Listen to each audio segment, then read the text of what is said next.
So I wanted to do a dual face cam video, but for some freaking reason, my computer says too many concurrent whatever. So screw it. We'll do it like this. I hope it's still good enough. Someday, camera technology will advance well enough to capture the beauty of my countenance, but not today.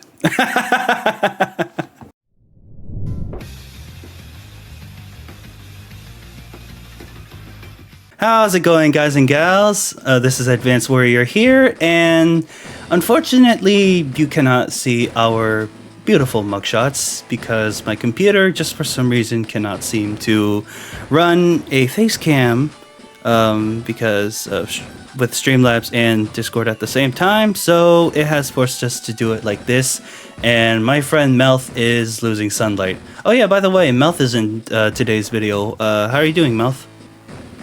I'm doing very well, thank you. Hello, everyone.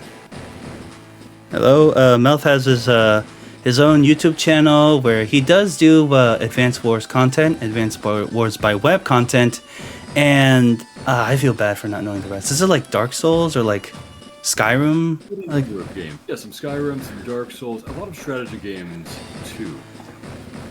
Age of Mythology, Warcraft 3, stuff like that. Yeah, so if you're interested in that genre, go ahead and check Melth out. I'll leave a link to his channel in the description below.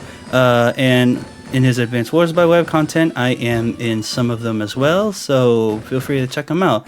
I am honestly like Melth. Coming across Melth is actually like Melth is one of the coolest people I've met on YouTube, and I just really like how he plays Advanced Wars by Web. He's very calculating and does a lot of crazy things, like especially his Max versus Eagle one on that base light map. I think that is probably one of his best videos, so yeah, definitely check him out.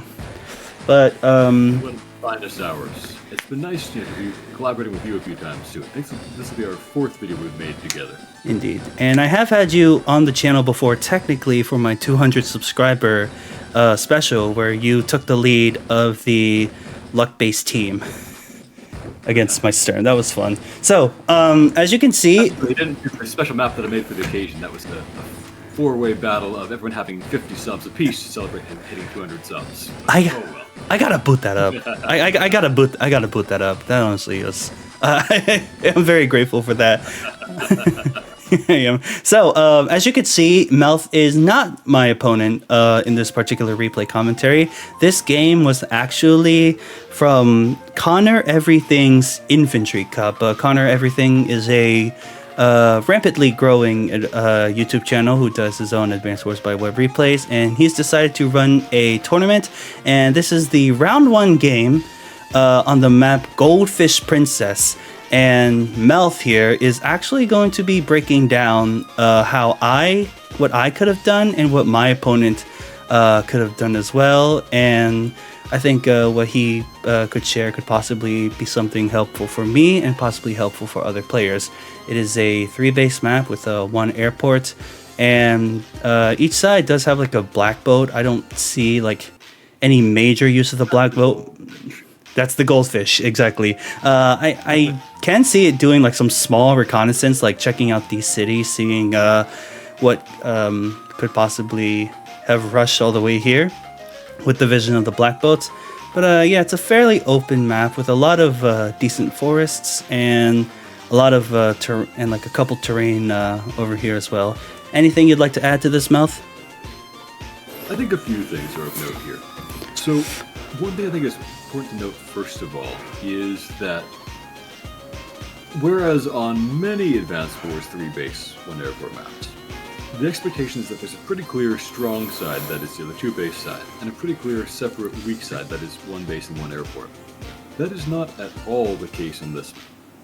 On this map, really, there aren't clear divisions of sides whatsoever, because it's pretty easy to deploy from any of your 3 bases to any side that you want to. I mean, the back one, of course, is less good than the 2 front ones, but it's equally less good for deploying to any part of the map. And furthermore, the airport is in a very advantageous advanced position. The upshot is that though you might think of your airport side as being your weak side on most Advanced Wars maps, I'd say it's actually the opposite here. It's quite easy to make your airport side your strongest side on this map, and just deploy battlecopters and tanks out there super fast and overwhelm the opponent. And I think I've seen some people really underestimate that and just play too hard at the enemy's airport and get clobbered on this map before. Yeah, when I played on this map before, I usually don't like push too hard past the ports right here. I feel like you're kind of overextending if you are at that point, because you have a base in 2 turns and an airport that could immediately, like 1, 2, 3, 4, 5, 6, yeah, immediately like make it to the port tile. Yeah, the black boat also helps reinforce the side too, because even if you can't transport many people on this map, just because it's not positioned too advantageously for that, a black boat is an almost indestructible wall. Oh yes. And just having a wall that you can reposition however you want is incredibly powerful for shifting your front lines forward and blocking enemies from maneuvering. So I would say really the airport plus black boat side is the strong side, insofar as there is one on this map. But people seem to assume that it is the weak side because it has the airport. I think that's just backwards for Goldfish Princess. I see. What about like the terrain for like this middle base to try to go down? Is it like too disruptive than going towards the left, assuming you're pink? On the contrary, there's only one force that impedes you even slightly to go downward from that base. If you try to go leftward, however, you need to first dodge around a mountain, and then if you dodge around the mountain, you need to dodge around one of the 2 forests too. So you face more disruptions that way. Yeah, you have mouse control? Oh, okay. Yes, I do. Okay, just making sure. So there's a mountain. That's not too bad. It's Okay. only down by 1 time. But going this way, you gotta go around the mountain. And then, here's a forest where you gotta go around that too. Now, if your target is in the middle, that's fine, it doesn't matter. But we're talking about going left versus going down, right? If you're trying to go left, there's a lot of junk in the way that you gotta go around or go through. So it's faster, really, to have this base go southward than it is to have it go westward. Alrighty.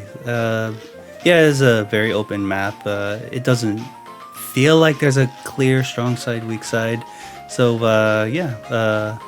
I like your thoughts on this map. And the airport and city right here is the as far as I know, the only capture chain on this map. Yeah, I don't see any other capture chains. Right. Yeah. I guess also, you could go instead of city to airport, you could go city to other city. That's also. Oh yeah. There's like a 3 capture chain, but It doesn't happen to truth because you probably have a guy close than that. yeah, I feel like going for the 3 capture is very, very slow. Oh. Yeah. All right. So as for the COs, we have a mirror match for today's video, and my decision kind of went off the statistics on Goldfish Princess, where it is a tier 4 map, and Jess was actually the higher pick CO on this map. Now, I did first consider Jake, because I feel like that there's a lot of good spots for artillery on this map. But I thought about how there's some area of plains, but not a lot of not a lot of plains that you could take advantage of. So so if I play as Jake, it's just like a power CO, and I'm not really gonna take advantage of his day-to-day. While Jess, although she does have weaker infantry, weaker copters, and some people say that Jess is more better on light-based maps. With the comm tower, her infantry and copters are at least at 100%, and her tanks are at 20%, which is the special number to get guaranteed 2-hit KOs on terrain with 3 terrain stars. That is true. To my mind, there are a pretty good number of planes on this map overall. I would say it's one of the higher percents of planes that I can think of. Okay. Now, admittedly, a lot of the city properties near the middle that are fairly contestable have maybe missile silos next thing we can attack from instead rather than planes, so Jess would have kind of an edge compared to Jake there. That's true. I'm not surprised she does well here. I do think that Jake, because copters are quite powerful here, and Jess copters are bad, whereas Jake ones are pretty good, you can make an argument for Jake, I think, but I'm not surprised that Jess has good statistics here. Oh, okay. Yeah. Like I said, usually I see Jess much better on base light maps.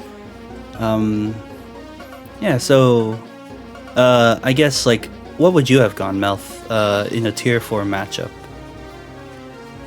if I had to go into it blindly, not checking the statistics, I probably would have gone Jake. Okay. Even checking them, I would at least have strongly considered Jake, because I think that there is a lot to be done with battlecopters here, as we'll even see in this game, really. And Jake is quite good at those because he gets his planes bonuses, he gets his superpower powering them up a lot, and Jess has bad ones, which is quite painful. There's also a fair amount of infantry versus infantry brawling will happen on this map, so that's also advantageous to Jake. And there's an okay number of artillery spots too, I would say. Yeah. It would have been kind of close to a toss-up. I would have strongly considered Jess, Jake. Okay.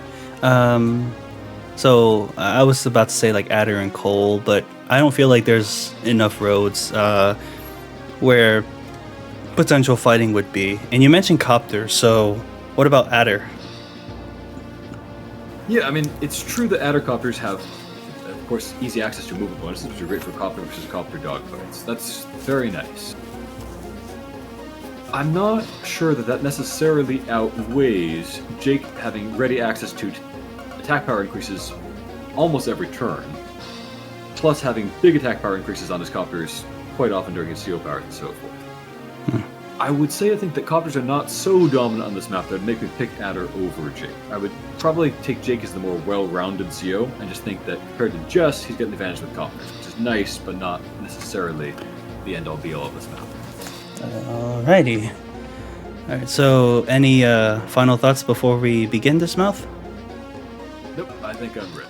Alright, would you like to take control of the pacing of the replay? Remember the keyboard buttons and the mouse when you feel like it. So, oh, go ahead. I was about to say, like, nothing too special on turn 1 or 2, just neutral base, infantry. Yes, looks like you chose to move your black boat, but I think it doesn't. Anyway, the black boat's just kind of sitting there. Doing some stretches at this point, doing some calisthenics. Nothing it does at this point will really matter. Okay, yep. And Azeroth goes immediately for the city. Would you have gone immediately for the city, or would you like... Actually, no. Because you can have another infantry, like, go for the chain. Yeah, back probably gotta go for the chain, most likely. I think that's a reasonable choice. Okay. It looks like you do the same thing. Yep. Because I don't need to send an infantry to capture the neutral base, because I already have one as player 2. Now here is where things get interesting. Now of course there are many viable options that you can do with your infantry on this map, but Azeroth is going to go for an early recon. Now, Azeroth's profile, tagline, whatever it is, vision wins wars. I think that we see that philosophy behind a lot of Azeroth's moves in this game. Now, I mean, you made reference to my video where I played as Max against Eagle, and one based a lot on vision and intelligence and things like that. And I've certainly done vision-based strategies before. But I think there can be too much of a good thing. And it's important to bear in mind that when you build a recon, you are sacrificing something big for that. Especially an early recon on turn 3 like this. That hurts your economy big time. Now there is a nice tempting road for it, and that might look superficially good, but it's worthwhile to remember, I think, that road is from your back base, and then you can end up running into a bunch of planes anyway. So, while that is from the best base to build a recon from, I just think this map is not that favorable to them overall. Okay. And I would generally say that one should have a darned good reason and plan before building a recon. I do want to say that this infantry here, like if it would have stopped here, it could have had the choice to either go capture this city or go capture this port next turn. It gives it more flexibility if I move it all the way, but I can't really recall why I just like limited myself to only capturing this city next turn. Perhaps I was fearing a potential recon, but Azeroth's recon here, I haven't seen this replay. Looks like it's going towards the north side, where I was fearing a recon that would go hard in the middle. But I think you had nothing really to fear. Like, interrupting that port would be pretty much suicidal and would take too long for it to get there, I would say. I see. So I think it would have been good to go for the port, probably. Okay, yeah. And here's my black boat, hoping to see something like scathed by my the city that's next to it. Yeah, unlikely to happen for a few turns. Yeah. So he's going for the port. Still get that a little bit ahead of schedule, I guess. Yeah, that mountain right here and right here really is annoying to deal with. Yes, it is a substantial obstacle when you're trying to move to the west. And so is this other mountain over here, really. I mean, just trying to go west as the top player, there are a lot of things in your way. Which is one thing that makes me, again, say I think that the most natural, strong side for the top player is going downward toward your airport. You can fight in the west. I'm not denying that you can do that, but there's less terrain in your way if you're moving southward. Yep. Now, I think it's worth bearing in mind here that your opponent could, with his black boat, boost his infantry pretty fast up and get to the city if he wanted to. He'd be passing up 1,000 gold, basically, but he'd be threatening some aggressive captures.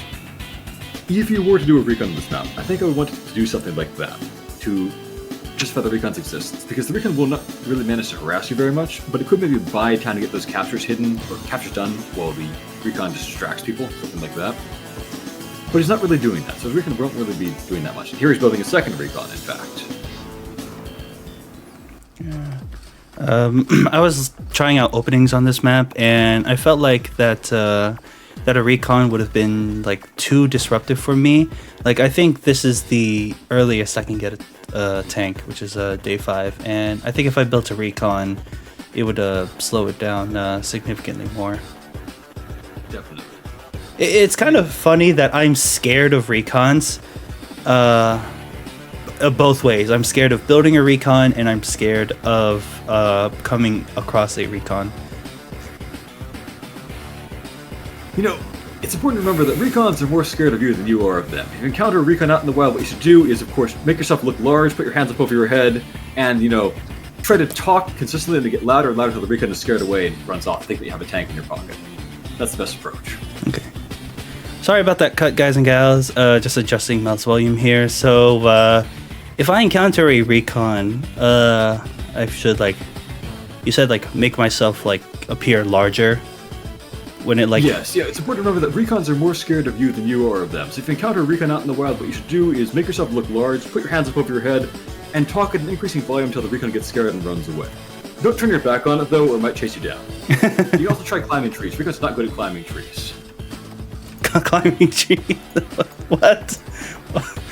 Is this something that you're gonna make me just like put in my video, like how you and Deegis, like they make a joke and then there's like a picture that like relates to the joke? Are you setting me up for that? Oh my god! I guess we'll see at the end of the video. I guess we'll see when I edit this if Melth sends me a picture to put on screen. But yeah, but yeah, basically like he's told me this in our own like personal time that if I encounter a recon, I should like capture in front of its face and make it appear that I could threaten it that turn. Sometimes anyway, yeah. It depends on the circumstances, but if you can't hide your infantry from it, it can be good to just bluff it and just go ahead and capture, and your opponent might well think you have a tank if you're just capturing brazenly in front of it. They might attack you, but that's not a big loss anyway most of the time.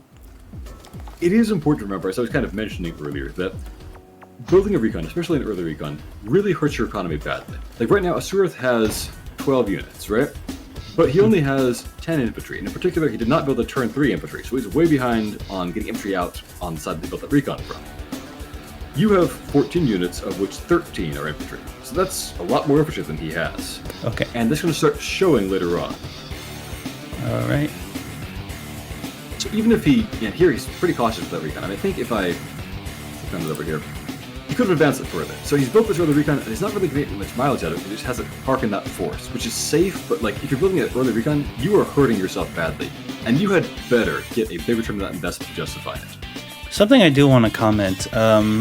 If Azeroth like went to the move planner and like tried to play as me, I think this is the earliest I can even get a tank, so...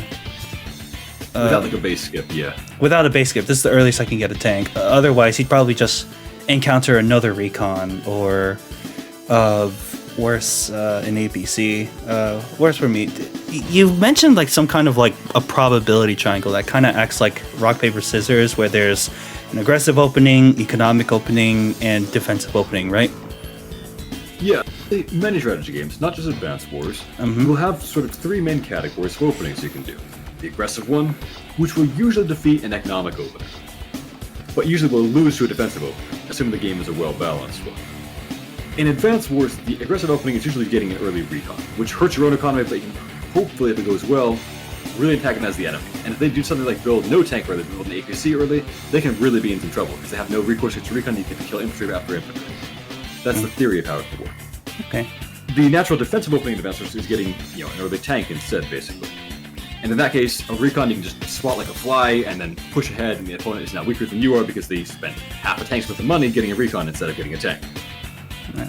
In this situation, Astaroth has spent more than a tank on 2 recons. Yes, so Astaroth is going to be really weak when it comes to combat power. He'd better make up for that with just devastating harassment. If he doesn't do that, then he's going to be in deep, deep trouble. Skips the city and goes for the comm tower. Yeah. I mean, if you're going to be aggressive with the recons, he's going to have full power for them, but he's not going to be, so yeah, I think that was a poor decision. Yeah, I think I'll put on screen like what a Jess recon does to an infantry on a property with or without a comm tower, because doing 6 damage is what a recon would really like to do to an infantry if they're capturing something. Because 5 damage they can capture in 3 turns. 4 damage, it's down. 6 damage is down to 4, and it takes an extra turn longer for it to get that property. So, yeah, Jess might have some viability with that. All right, and yeah, I got this. I got this tank, and let's see what it covers. It actually covers almost everything. Yeah. Unless I like move this all the way up, which unfortunately cannot cover. But the recon, if it was here, if it was on this plane, 1, 2, 3, 4, it could hit. Wait, here, 1, 2, 3, 4, 5, 6. Yeah, it could hit that infantry. So, had Astaroth went all the way, probably could have hit that infantry on the top. And that I think is the smart move, honestly. I think if I was building a turn 3 recon and I was doing that, I'd probably have this recon be sending like hereabouts. Crashing the comm tower is not at all worth it. It doesn't even deny the enemy value, and you're going to just get wrecked by a tank almost certainly. But over here, there might be a tank not present. You might be able to get a free hit there. That might be worth something. So if I was doing early recon, I would probably not have it just mindlessly attack the comm tower. I'd rather have it go up here and block this city and delay that for a bit. Maybe catch an infantry out in the open, or send it into the middle, probably. But I'm just not sold on early recons on this map in particular. Okay. Suppose, by the way, you'd put your tank not down here, but up here. Okay. In that case, you could actually cover that guy. But I could not cover the other guy. But the other guy is on an HQ with like 4 turn stars. Yeah, he's on the HQ, and if the enemy is dumb to attack you this deep in your territory, you're gonna be okay. So, if the recon decided to go east, then they would have been like close to overextending? Question mark? I would definitely say, yeah. And here, this was like kind of like forced by the economy. I decided to build a artillery. Now, I did mention that I initially was considering Jake on this map because of a lot of good forest tiles for the artillery, but just from personal experience, I've noticed that sometimes an early artillery gets me to I get a, how do I say this? I start to like gain an advantage when I have artillery. Not all games, but it just, for me personally, early artillery have been very successful for me. And of course, if it goes wrong, it goes wrong. But I'm going to be careful with that artillery. Yes, it's a high risk, high reward strategy. Yes. I might even lump it into the category of, it's not quite an economic opener, but it plays a similar role in strategy of, if you build an early artillery but the enemy has a recon, you might be in some big trouble. But if they don't get to harass you early on, it can be a nice way to set yourself up and just wreck enemy tanks or something like that. Yeah, I'm starting to feel like artillery openings like starting to become a meta, if done right, of course. I think it's very map dependent. Yeah, I'm pretty sure I decide to send this artillery towards the center. So it's recon. I was gonna ask, should I have saved my money and not build this artillery? I think both are valid options. You could also consider building a recon yourself to back up your tank with some scouting. Either is perfectly fine. If you had saved your money, you could get 2 tanks at this turn, which would just be a very powerful, just brute force type approach, which is perfectly viable and would crush double recons. Yeah. But what you did is perfectly serviceable too. Yeah, I have a tendency to like, most of the time, build the most expensive unit I can, most of the time. And I think in this case, that was perfectly reasonable. Yes. There were other reasonable moves too, but it was just fine. So your opponent gets his first tank on day 7. That is a late first tank. Which is what happens when you build a tank's worth of recons. Yep. And it's also worth noting, he just ended this turn. He built this turn 3 recon. It has done nothing. Yeah. He parked in the forest and just sat there. He's not even getting good vision here. He knows you have infantry doing the most natural capture route. That's completely useless intel. No one is surprised to find their opponent has infantry walking out and capturing buildings in the early game. Yep. So don't do this. If you're building early recons, get value out of them, or you were really shooting yourself in the foot. That's my advice to all of you out there. And something I would like to say, it doesn't hurt to like take some time to like go ahead and play as both sides and just see what your opponent can or cannot do at this point. I mean, I'm like, yeah, like a base skip tank probably could, a base skip tank can probably like, hit that recon, but you at least know that, that the opponent base skipped, which means that you are ahead unit count wise. So if you like play normally on the other side, you like try to find the best opening, and let's say Azeroth does see this tank, you might think something's a bit off, or it's possibly something you haven't come across. But if you come to realize that you see an early tank and the only way for the tank to be there is for a base skip, then that's already some nice intel that you can have. Yeah. Whenever I play like competitive games, I enjoy playing as both sides and seeing what's possible, what's not possible, or else you're just going to be cowering so much. Like my first Global League game where Sammy rushed my HQ and I was just like super defensive on the HQ despite having so many units around my HQ that could interrupt any capture.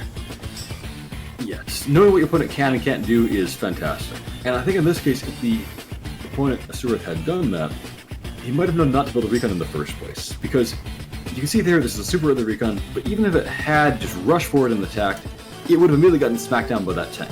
It wasn't even an early tank, it was a normal speed tank, and it just like, there is no rhythm as player 1 in this map. We build an early recon, and the opponent can't easily have a tank ready to swat you. So I just don't really believe that this approach with the recon is a great choice for this map. Like, it could work, but there are many maps where it's a better deal than it is here. Okay. Now, your tank has kind of retreated a bit to cover the top infantry, which is okay, but does leave you with a lot less presence in the center. I think the center is an important pivot point for this map. I think I was expecting a recon in the middle at this point. So because I didn't get smacked by a recon in the middle, I kind of figured that they didn't have a day 3 recon there. So I sent my tank to cover up the top, which I made my strong side. However, you don't feel like that should be the case. I think we'll see you make a very smart move later on in the game and front shift, and that makes a big difference. Spoiler! Foreshadowing. Not a spoiler, foreshadowing. Foreshadowing, yes. Front shifting is something I do like doing. Okay, so yay, my infantry and copters will all be 100, and my tanks have that very nice 20% damage, which secures 2 hit KOs on properties. Yes, that is quite valuable. Yes. So here we can see the opponent they can attack 2 infantry with the recons. They can attack one just out in the shoals and just devastate it. I could probably die to a tank if there's a tank there, but it turns out there isn't one there. Or have the recon up top do something. But instead, they just keep doing nothing. That's a big investment, just sitting there doing nothing. That's a way to lose a game if you don't get any value out of your units. So it's good to think about that kind of thing and make sure you have a plan for any recon that you build early on. Remember, there's an opportunity cost. Building 2 recons is building -1 tanks. Yep. And a 3rd recon. What? Melth saw this replay, not me. What? 3rd recon? What? This isn't like a huge map. You don't need 3 recons, and sure as heck don't need 3 recons early. What is that the like? opponent says vision wins wars. I can imagine like a deer in the headlights saying that as it stares down an oncoming car. it is not useful to have vision of that oncoming car. What you need is to get out of the way of the car. If you have 3 recons, you are the deer in the headlights. You might see the car coming toward you, but you can't do a darn thing about it. Yep. I think I make a mistake this turn, if not the other turn. And here, my artillery can only cover the top middle infantry, not the bottom infantry. Decided to give a little bit of fuel resupplying because kind of I guess a hint to Melth's video, Max vs. Eagle. You'll know what I mean when you watch it. Fuel is more important than people realize. Yeah. On some tricky things with fuel. I hear so many people use it against Sonja. Mm-hmm. So that infantry there was quite cautious. You could have advanced into the missile cell, which would have actually scouted the recon, which is another reason that was not a good force for that recon to sit in, because the most natural move would reveal it, but the opponent got lucky there. Yeah. I guess I just wanted it to prepare to capture one of the 2 cities. Uh-huh. And I think, this is my mistake, where I think one of my infantry is not covered. Or... Several of them, really. Oh. Yeah, we click on that guy. Yeah, he doesn't really cover that guy who's exposed or some other possible targets. I see why now, because if I may, this tank covers this infantry. Yes. So it's important to cover that guy. Okay, yeah. I do want to make a middle presence. Yes, I agree with that. I think overall it was probably worthwhile to shift that guy over there. That was a fine choice. The only part would disagree with putting him up in this position or whatever it is in the first place. I might have just had him drive toward the middle and said maybe hide out in that forest last turn, this turn or something like that. I see. I didn't really see it as a backwards movement. Actually, when I made the tank go forward and then up, I didn't really see it as like a backwards move. I think it's at best lateral. I'd probably call it backwards overall because you put yourself away from the middle and behind a forest in the mount that you need to go around. I see. I captured the cities. Yeah, you captured the cities. I pulled the tank back to cover that city, and I built another. I had enough for tank artillery. I'm not saving money this game. No recon yet, though. Yes, I think I might have considered building a recon. I might also have considered, since you had 14,000, I might have thought about an early copter. Like, copter's triple infantry. Good for your unit count, good for reinforcing into the middle, and, Jess coppers are not great. But when fighting a fellow Jess, they're even serviceable, right? They're even, yeah. Yeah. But I think this is fine. I don't know if I like a second artillery this early. I might have preferred either tank recon infantry, or tank base skip, or battle copper infantry. Yeah, this kind of goes to the problem I have when you should save money. If you have say 15,000, tank infantry feels wonderful, but there's a I'm sorry. I played a game where I had 8K and I built artillery, infantry. Next turn, I was unable to build a tank, only infantry, maybe a recon, but that's what happens when you spend all your money. You do not have enough for your next turn, and that could cost you. So you should definitely try to plan ahead a couple turns and see what can I build next turn, and of course, but to bear in mind, what can I build next turn if I end up needing to spend a bit of unexpected money on repairs. If the opponent comes out of the fog and hits my guy in a city, and I have to do some repairs, can I still afford what I want to build next turn? That's important to bear in mind too. Yeah, it's kind of fun when you attack a capturing infantry and they're just 1k short of what they want. Yep. You won't know it until after the game in fog, of course, but it's a strong possibility. In fog, of course not, but in standard, yes. So this is the turn, I think, when he finally goes aggressive with some of his recons, but it's been way too long. I think he gets lucky. Advances. Drives over there and attacks, putting himself in tank range. And this is a bad move. See, if you built 3 recons, you were down basically almost 2 tanks. And therefore, you should be very careful with the precious few tanks that you do have. The last thing you should do when you haven't found out what the enemy tanks are is reveal your tank to the opponent and leave it next to a city they can attack you from. You need to match your tactics to what units you know you have. If you know that you are weak because you built 3 recons, you better play cautiously as a result. Yeah. I think I would also say, if you were to attack like this, he should also attack with his top recon. Give you too many targets to shoot at the same time, so you can't get everything at once if your tanks are only, in one spot in the middle. There can sometimes be safety in audacity, as it were. If you attack in a lot of places, within reason, the opponent can't necessarily counter everything at once. You get away with something, usually. But I think I just would not have attacked with that tank. I would maybe just have the recon do the only attack. And keep the tank in to maybe surprise you when you particularly attack the recon. Yep. So this is a turn where it could have been, I think, quite pivotal. Okay. It could, in fact, I think, have decided the game. Do tell? So, basically, on this turn, you move into the middle, you make some perfectly natural, perfectly reasonable moves, go for that capture, and you reveal that recon. Now you know crucial information. You now know the opponent has 2 recons. This means they have -1 tank compared to what you could have. Yes. You know you have pumped out a lot of tanks in artillery. You have strong units. So the opponent is weak and you are strong. This is now is certain. You know where their tank is. You know where one of the recons is. You know where 2 of the recons are, in fact.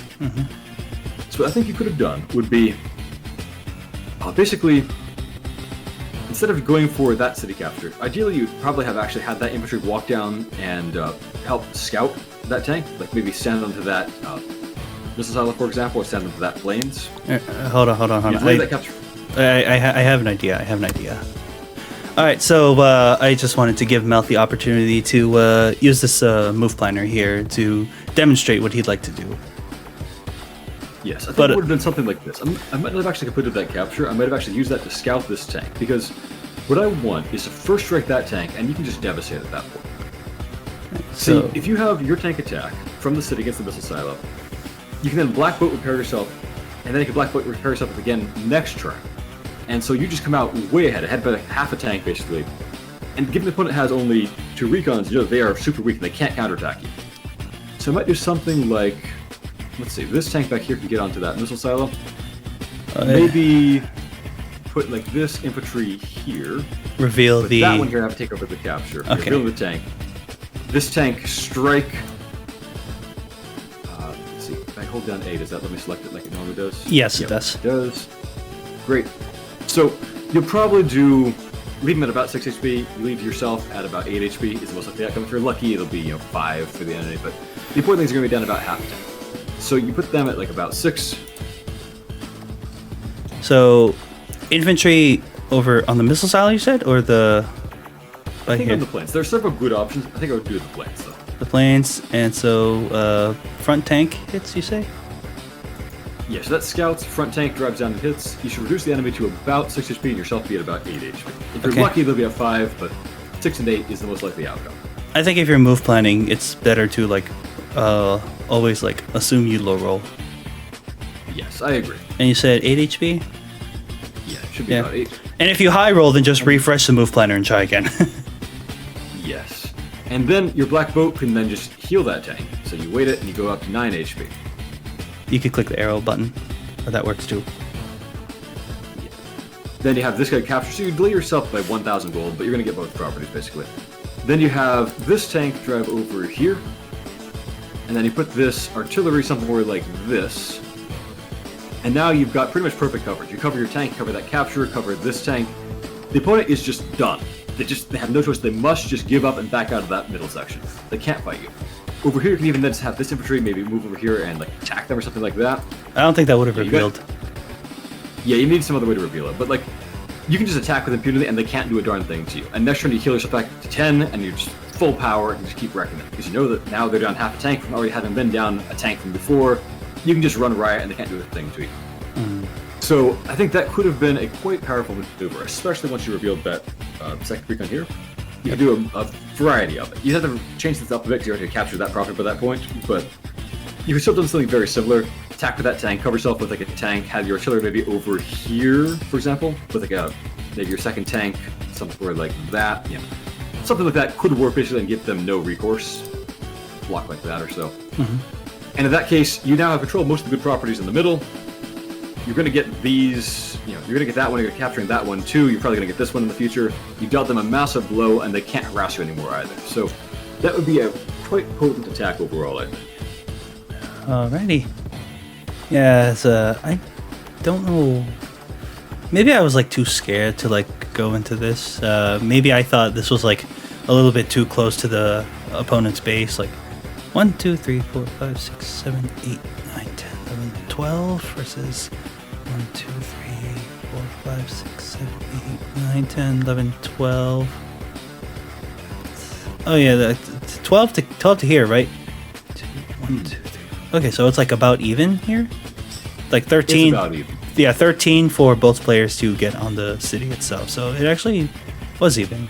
And like, yeah, I had like a 1, 2, 3, 4, 5, 6. A chain that like gets to here, but not down here. But this tank is covered by this tank, but this tank is also covered by the artillery. So yeah, I actually had coverage for all my units down there. This is why I like early artillery. The artillery and the black boat, it would be a slaughter. The opponent can't fight into that. This is why I like early artillery. It's already in a fantastic position had I done this move. Instead, we will go back to the replay, and Melth, you have control again. So, more of a defensive maneuver. You scout that guy, but you don't attack him, which makes sense because you know you don't have the coverage there anymore, so you don't want to attack that guy. That's fine. And yeah, I think this is where I make a mistake on the top. Could you click on the tank on the comm tower, please? Yes, this is crucial. He doesn't cover that guy. Yes. So, if the tank had been one space forward, like you've been on that plane, he would have covered that guy. He's equally revealed to the recon either way, but he would have at least had coverage. Now the opponent knows where your tank is, and they know you're not covering that guy, so it's a good chance for the opponent to strike. Could I move my tank more forward? Yes, it could have gone one space further forward, I believe. Yeah, if it was there, could have gone to that plains. Yeah, that. Or maybe better yet, to this force. No, that still doesn't cover. Yeah, the plains would have been the way to cover everything. Yes. Or I could have like moved the infantry back, but it would not allow me to capture that city on the top left next turn. Yeah. So I think I probably would have advanced like you did there, but just had the tank one space further forward. Yes. Okay. Yeah. I was scared of potentially both of these tanks get first struck, but this is coverage for the tank, so I don't know why I was so scared. And again, I think it's worth remembering, you know, you've seen 2 enemy recons, so you know that you have not built a bunch of recons. You know you are strong and they are weak, so you can be confident. You can go in, and if they try to fight you, you will just crush them. Yeah. That's the thing to do when your opponent has a bunch of recons and you have a bunch of tanks, is you just start fighting, and they will lose if they try to fight into that. Yes, so long as I have like, I guess, consistent reinforcements too, because I don't have a tank chain now. I have the recon that I need, and the prophylactic anti-air. Yeah, turning on anti-air I think is pretty reasonable. I think it's worthwhile to expect the Jess copter threat, and getting a recon is also a smart idea. Yes. Would you have preferred a different base deployment for these vehicles? I think let's see. So, given how close the enemy recon is to your airport, I think it was worthwhile to not build a cop for this turn, because there's too much of a threat of them revealing it, which is kind of a big intel loss if that happens. So I think it makes sense to instead deploy that anti-air. Yeah, especially also given that you have artillery, which are quite vulnerable to battlecopters, so I think it makes sense to be careful, especially given that setup. Sure thing. So a Sturm. Before you move on, 59 fuel. Yeah, this is what Melth does in his video, so you would have known this is more than likely known this was a day 3 recon. You know, in this game, I might have actually been confused with that, because I wonder if it was a day 3 recon, why the heck did it sit around and do nothing for like 5 turns? Oh, so okay. That would have tripped me up a bit. I see. Terribly around that, but like, yeah, I think I've said before, it's worthwhile to plan around the smartest move your opponent can make. Yes. If they made a bad move, you'll probably win anyway. Like I said, Early tank, most likely I'd base skip. If a tank came any sooner than when Astaroth saw it. Let's see what Astaroth does this turn. So I think this is the turn where he finally does have his recons do some attacking. He knows that 1 is safe for attack with, so that's smart. Those are the 4s, gets a free hit. Good for him. Yes. Any interrupted captures? No?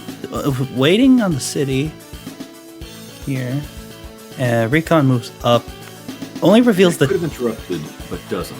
Only reveals the tank, right? This bottom recon, yeah, only reveal much. It only reveals the tank, and you're like 3 recons and he barely sees anything. This is not. Does go for that strike, so quite aggressive there, and I can agree with that. I think it's probably going to be a dead recon, but it might will get some good information. Yes. The other thing is, if I was a Suroth right this turn, it is quite clear that you are now presenting a serious threat on that top left front. You've got your tanks moving that way. Suroth has to know that a Suroth is weak and you are strong. It makes sense to put the copter, that's smart. And it makes sense to use that recon to maybe bait some of your units over back to that eastern side so it doesn't get overrun on the top left. So I can agree with that, I think. Does Astaroth interrupt my middle capture? No. You both look quite defensively. Doesn't know there's an artillery, but probably, if I may, the F button. It's a very nice button. Possibly senses the artillery. Oh! I didn't tell you about this. You want to play around with this? Yeah, the vision one? Yeah, it's F. Quite handy. It's F. Yeah, there you go. But yeah, I guess Astaroth is sensed that there's a well, maybe, but attacking into this, there's I'm on 2 3-star terrain tiles adjacent to each other. I have a lot of nice positions to attack from if Astaroth does go for a push towards there. Yes, I think Astaroth is smart enough to do that interrupt or to do the interrupt on the city because you don't know what he has over here, but he knows his weak over here. He should not attack into that and just lose his recons or infantry for nothing. So he was smart to hang back, I think. Mm-hmm. Reveals the city. I guess it reveals also does help block you. It's worth bearing in mind, I think, that black boats are extremely powerful blockers on this pawn. This sea tile is impassable, and if you can just walk into one of the adjacent shoals, you can really decrease the enemy's mobility in that area. This tank used to be able to drive over here, can't do that anymore. Now it has to shift over in this less efficient path somewhere like that instead. Mm-hmm. So control the enemy movement, pretty powerful. Yeah, there's just not enough. Itself a reasonable anti-air and a battlecopter, so he's well prepared for any copters. There's just not enough maps with naval units to remind people how bulky and defensive they are. People are like, oh, infantry walls, but black boat walls are nice. I've seen a high funds naval game where there was a port on port battle, and the infantry walls for naval units were black boats. but yeah. I did some black boat wall maybe on our game on Mare Tenebrosa, I think. And I definitely did some of the first Global League match, although with a lander rather than a black boat on Misty. Oh yeah, Misty. I like that map. I like it a lot too, yeah. Yeah. So, back to me. Let's see here. I get 3 captures this turn. Yes. So, despite the enemy having an abundance of recons, you're coming out pretty much where you ought to be on par with captures, which is a sign the recons are not a good idea, or it's not the way they were used. And it looks like you're preparing for a big attack over there on the top left. I guess your infantry got ambushed walking over to the city or something like that. Possibly, yes. That's right. It seems like it's stacked up. Good little wall there. It would be possible for them to break through, but it's a pretty good wall. Yeah. Most players are being fairly defensive. I think just kind of balling up their units in the middle, bit of a standoff. What's that? Day 9 recon? Yeah, Day 9 recon. Which is reasonable, A recon is a great support unit. The recon is more valuable the more units you have for it to scout for. If you have just a recon on its own, it can ping an infantry that maybe die to a tank. Imagine if you had something like, a recon and a tank versus 2 tanks. Even if you get first strike with a recon providing good vision, you're still going to lose that fight as the person with the recon and 1 tank versus 2 tanks. But if we're talking something like, say, 5 tanks in the recon versus 6 tanks, now now the Recon player might be able to get enough advantage with good first strikes and good scouting to maybe win that. Yeah, the more other units you have, the more valuable having that vision is. Oh yeah, at the bottom right, I don't bother trying to capture this property here. I mean, this is my weak side at this point, and I did see that the recon was here, so it's just like, all right, a defensive, nice little position in the forest there. Just staying defensive, like it can't protect the port, but it does stop possible advancements from this bottom side here. Yes. So Asurith this turn, this is a crucial turn. You're making a decent push over onto that top left. Asurith knows that he is desperately weak there, but he can turn this around. What Asurith needs to do is, number one, this guy should go for that capture. Shift these tanks over that direction. Maybe shift that tank over too. It could be okay where it is, maybe as a bluff. Have this recon probably attack something over here just to fake you out, make you think that he's fighting over here. But shift these tanks over there, shift this copter over here, have this recon attack from that city, have this anti-air drive up like that, basically shift everybody over there. There's a great maneuver he can do that would be invincible and just stop you dead. If you attack him, you would just lose pretty much, but he doesn't do that.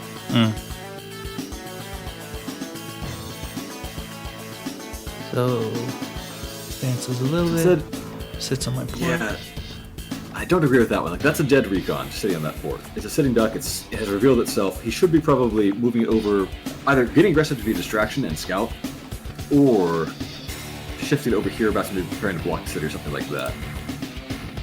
He pulls back, and this is a really bad move, because the thing is, I was talking about how he needs to like attack your infantry over here. This is one of your threatening capturing infantry that's full HP. He's got to injure that guy.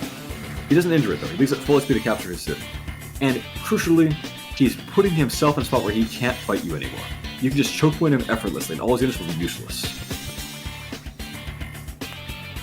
The maneuver I was talking about, the key thing about it would be, besides making it so your guys can't capture anything worth a darn, he'd also be making it so maybe if his Black Book stood over on this shoal and had infantry back on this port, he could basically just make it so you cannot possibly wall him in. No matter where you attack him, he can get reinforcements through and just pummel you. But now he's easily blocked, so he's also, I think, a crucial misplay there. He's also sent his tank and anti-air towards the east, kind of splitting his forces apart too. Yeah, he's trying to play his weak side on. I keep saying, like, you know, this airport side for him, this is his natural strong side. It's not the obvious one, but it is natural strong side. He reinforces his bases as fast there, and his airport is super fast there. He should be happy to be fighting over here. He should be moving over there and just pummeling you as you push into that. Instead, he's trying to make this his strong side, fighting way too far away from his reinforcements, and with no possible air support. Well, my strong side actually does have a good bit of reinforcements. So it wasn't bad that I made this my strong side. It's not bad because I have a lot of units there to reinforce each other. Yeah, kind of. Although, I guess what I'm saying is, if he had done that maneuver I was talking about, you would have just been wrecked if you tackled what you have there. Let's see. Like, he could easily have himself, like, 2 copters ready to go, an anti-air, multiple tanks ready to go. If you attacked him with what you've got, he would just first strike, and you have no infantry there, any healthy, left to capture anything. So, I think if he had made his natural strong side the strong side, this would have been a disaster. But luckily, he didn't do that. So he sacrifices recon for very little there. Yay. Smart job of walling it. Yay, my 100th attack infantry. Yeah. A little bit of a... No, actually... No, it didn't take any counter-attack damage at all. It didn't take any chip damage from the recon because it died. But yeah, I like using black boats to like heal up a little bit of chip damage that might not be visible because it still says that they're at full HP, but sometimes a little bit of chip damage could decides whether the infantry gets one shot or not. So worth noting, you are now correct about that. At the time this game was played, however, there was a bug in Advancements by Web where black boats would not heal units that displayed at full HP. Oh, huh? Yeah, it was fixed in a recent patch. Ah, wow, that was... It actually caused some big problems when I buy games. Ooh, yikes. Well, we solved that problem. That's funny because someone told me this trick way earlier, like sometime last year, but now it's being wow. Now it's fixed. Okay, so back to the game. I think I make a mistake here. So artillery. Maybe, but your opponent made a much bigger one. Oh no, Your no. tank is My tank got ambushed on this bridge because of this infantry here. I should have scouted first. Probably. Yeah, the 3 HP guy should have scouted first. Yeah. And so I just continue walling, just holding on to those properties. Yeah, I might have liked to see that recon move earlier in the turn so you can see where his tanks are. That would have been, I think, a good move. Okay. Then he would have known that it was indeed safe attack over here. Like, I keep saying, if he had maneuvered the way I was talking about, and you'd done this attack over here, and then you scouted and you realized there are no tanks over here, and then you did it too late. You'd squash, basically. Yes. Copter. Get a copter there, that's smart. It was enough His for. recon is dead, so he can't reveal it anymore. It was enough. It was enough for a tank, infantry. Yes, a very nice funds amount. Again, me spending like every 1,000 that I have, and yes, as you can see, my tank does get trapped. Yeah, what the replayer showed would have been a much better. Would have been much better. I don't even think I would have attacked with this tank. Like I was hoping like this tank would just like completely like wreck the recon, and then I don't know if it kills or not. I'll just put the calcs on the screen. But yeah, this tank probably wouldn't have moved in had I known this infantry was here. So it could have done something else probably. But like I mentioned, the opponent is now trapped, basically. You're able to block them off. They have no way to get their troops in there. They bring the reinforcements over, and they're just blocked. They can't fight efficiently in that tiny corridor. So I think the city catches the city, and then really overextends here. I think this is why I felt like this was the strong side. A situation like this, I got him blocked in. I think this was why I felt this was my strong side. Yeah, but it's worth noting like there's that 2 passes wide spot here with the port and the stroll nearby, and like if they put the black boat and the stroll, put like an infantry or whatever on the port, like you can't block that off. Or if you put the black boat on this stroll, even like it blocks you, interferes with you, makes like a wall for you, and they can just do whatever they want. Yeah, his port side of the retreat there really cost him a lot. If he'd shot the infantry, he couldn't be capturing this. It wouldn't have blocked him in. But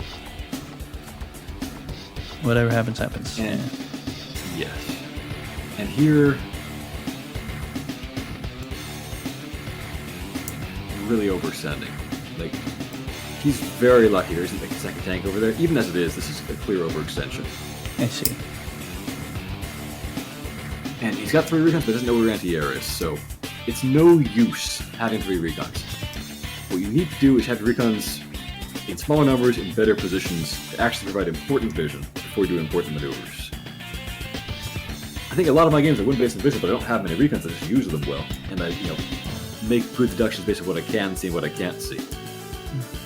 This is like the brute force version of intel gathering. Isn't the recon like kind of in a like funny spot because there's a mountain by the HQ? Yeah. Yeah, it's pretty redundant there, and a 4th recon because I guess he knows his recon over here just died, but that's a heck of a lot of money tied up in recons. Usually, if I buy another recon, it's like I expect the recon to die, not when the recon dies, I build another recon. It is ideal to plan ahead for that, assuming it doesn't mess up your build order for other things. Yeah, such as anti-air hitting copters. Usually, I just go like, I guess like, when I have an anti-air near a copter, I just see red and I just want to go hit the copter. I mean, but but then I'd also be like, okay, anti-air, this was a cost-effective hit. You're probably gonna die. I'm gonna build another one. That same turn. That's often the best choice. I see. But at least this black boat prevented a tank from moving onto the port, hitting that tank, at least. So, a small example of walling with the black boats. Definitely. Yeah, fighting past that black boat is a real nuisance. Yeah, so at this point, his forces are a bit split. I mean, he has a clear strong side down here, but his strong side is overextending. His strongest side is pretty weak because he built 4 recons. His weak side is pretty darn pitiful. I mean, a single battlecopter is not too bad on your weak side, but like it's gonna get wrecked by the anti-air because he failed to scout it. So he's not in a good position here. He can't make a strong side because he built too many recons. Here's something I'd like to say. I think some people might decide what their strong side and weak side are based on the location of the HQ. I pretty much ignore that myself. Okay. I think about just, where can I deploy things fastest? Where can I get the most efficient concentration of troops? And then, and also, are there valuable targets to fight for here? I wouldn't deploy troops in a place where I can't capture anything good either. Yeah, I think a good example of those kind of maps are 1 versus 1 Marengo, and I'm not sure exactly, but there is a map that I did play called Just Hesitation, and 1 versus 1 Marengo, your strong side is actually by your HQ. Your weak side is where the enemy HQ is. As for Just Hesitation, I've only played the map once, but I've seen replays where opponents would have their strong side by their HQ. I think me and probably some other people might just have this philosophy that if there is an HQ on the map, that is where you should fight. But I mean, there's going to be an HQ either way, right? You got to fight near the enemy HQ or fight near your HQ. In my mind, that's mostly irrelevant unless your strategy is all around either capturing HQ early or denying early HQ capture, right? Which is seldom a big threat on most maps. Okay. Like in this map, the HQ is almost impregnable. It's in one base range of one turn range of one of your bases. It's in right near the airport. It's hopeless to attack the enemy HQ in this mission. I see. You get a nice first strike there, and you can't even retaliate. This anti-air will actually live to fight another day. You get that capture. He should have had that city, but he just doesn't because he pulled back instead. Free hits. Join cap. Join up there, I guess he can guarantee it. Kill off that tank because he overextended badly. And you start pulling over. I agree with this. It's a great front shift. You've got what you needed over here. You're going to capture that city. You're going to capture that city. It's smart now to just shift back over to where there are now prizes to fight for. Yeah, that was... And now he's going to be fighting into your strong side, and he'll just get clunked. That was all I wanted from that side. When I realized that I have fulfilled what I wanted, this is why I made the front shift. I'm like, all right, I want the top. I've secured the top. Now I can begin my front shift, and I start chaining copters. And I agree with that. And that makes this side just so strong. The speed with which you can just get copter, and tanks in at the same time. Mountains, sea tiles as well. Yeah, copters love that place. Yes. And I tried to repair. I don't know if I agree with that repair, because that tank is like a dead tank if he chooses to attack regardless, so it's kind of throwing away 700 gold. Yeah, just mirrors. that tank is not going to live. So here, he could have used his CO power. I don't think he has a good opportunity, so he doesn't use it. That makes sense. But he's basically just lost everything on the top left, and he has no recourse. So you got scot-free, his cities and kill this copter, so that's devastating for him. He hasn't lost the game yet, but he's sure in a bad spot as a result of it. And he gets that copter, but this is overextending. This is so overextending. So, I recognized it. Yeah, this is. Oh man, intel, but it's like you're just gonna lose so much in return. You have all this intel. What are you gonna do with it? Because our units are gonna die. Well, let's see how they. It's the deer in the headlights. Like he hopped onto the highway to get a good look at what you had to crush him with. It's. Yep. I can imagine. He's fighting into what I think is his unnatural strong side against your natural strong side. So it's just not gonna work. I can imagine Melth sending me so many pictures of deers and cars that he wants me to spread out in this video. Again, sorry for no face cams. For you guys you're missing out on Melth's beautiful face. Me not so beautiful. But yeah, my computer just won't for some reason. But I hope this is kind of in the middle of the video. But I hope this is at least something you guys can watch. Easy for you guys to watch. He builds a smart replacement anti-air. I guess he knows he's suiciding his first anti-air over there. Now, you were talking about this kind of idea yourself. Of, when you think the anteater's going to die, build a replacement before it dies. That makes sense. Yes. I agree with that concept when it's going to die. I might ask, if you think the anteater's going to die if you do that attack, is it really worth it to kill that copter? I think the answer is not always yes. Superficially, the answer seems to be yes. You lose 8,000, you gain 9,000, you came ahead by plus 1,000. Yeah. And there are times when that can be true. But there are times when that's not true, too. Let's say something happens like this. Their copter, as happens here, hits your tank, then you kill their copter, then your anti-air dies. Yeah. You didn't come out ahead in that, you came out behind in that. That's not great. And you also are coming out behind on unit count, too, because when you build the copter, you basically get plus 1 unit count, usually, assuming you're not base skipping to do it. And so, if you're sacrificing an anti-air, and your opponent is sacrificing a copter, you may be cutting ahead by 1,000 in value, but you're also down 1 in unit count, probably, and that's not good for you. So it's worth considering, is it truly worthwhile to sacrifice this anti-air just to kill a copter? It is also just... Maybe it's not. It is also, like, just 1k. Yeah. Also, I do want to say that, yeah, like, in this position, let's say Azeroth does not have this copter. And let's pretend this copter does not exist. For a period of time, Azeroth would have nothing against air units once this anti-air dies. While fighting into the airport. Like, just imagine that. Yeah. I wasn't considering that, but yes. If this copter wasn't here, there is a period of time where Azeroth would not be able to defend themselves against air units. Even with this period where it can't defend itself against air units. Even with the copter, you said? Yeah, it doesn't have good coverage this turn, so you're going to get a free hit. Yep. Alright, so this turn, he had been ahead on properties up until this point, but that's going to change fast. So you steal a city, you get, another city. He dominated what should have been his natural strong side.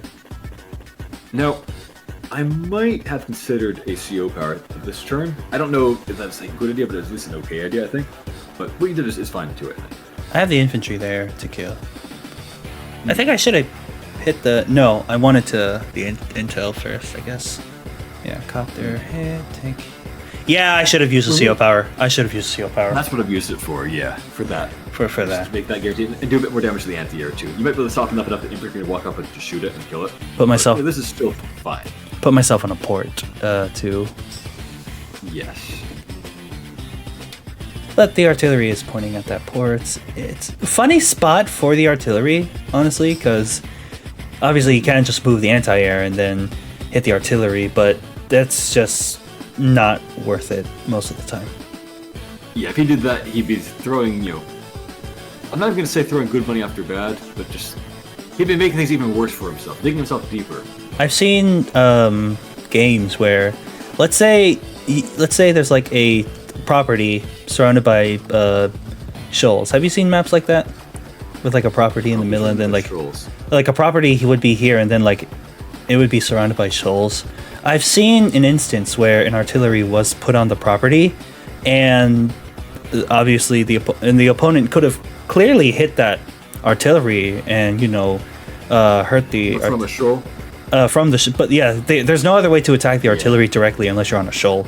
But yeah, the artillery gets hit, it just pulls back, and then the tank comes in, just attacks from a much favorable position. So yeah, it's not always worth it to just go in and hit an artillery just because it can't fire back.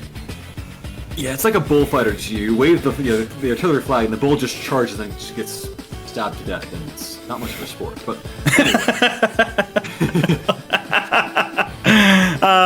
What am I doing? Walling? Front shift and just start walling. It's kind of like in Advanced Wars 1, APCs were the perfect bait for the AI. They would just mindlessly attack them. Artillery are the APC equivalent, like for fighting against humans. Humans will just mindlessly attack artillery and just suicide whatever they want after them. My poor APCs. I mourn over the loss of my Advanced Wars 1 APCs. Now, this turn, I might have considered maybe not building that anti-air. Maybe build a copter instead and base skip 1 infantry.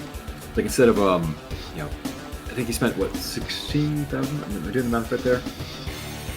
Yeah, might have buttoned the copper just to be able to get super fast reinforcements, especially given that you know that you've just killed his anti-air pretty much. But what you did is fine too. Yeah. So he is really in a hole at this point. He's behind by a lot of value. He's behind the unit count. You're tied on income. Things are not looking great for him. He needs a devastating superpower to turn this around. If I may, real quickly, wow, where's they don't see Where's the vision? yeah, it's like 4 recons. This is what they've got to show for it. just to clarify, we're not trying to bully people. I have Melth here in hopes of educating. Melth has been a player that I like to go to for scenarios like this, and Melth recognizes that with all those recons, just here to say that there's like still like 5 units on screen. Maybe the black bolt like did reveal 2, but other than that, there's just only 5 visions on screen, and they started off with, what'd you say, 3 recons? Yeah, 3 recons, 2 other recons, and another recon, and then a 4th recon at this point. Yeah. On a small map. And there's not much to see.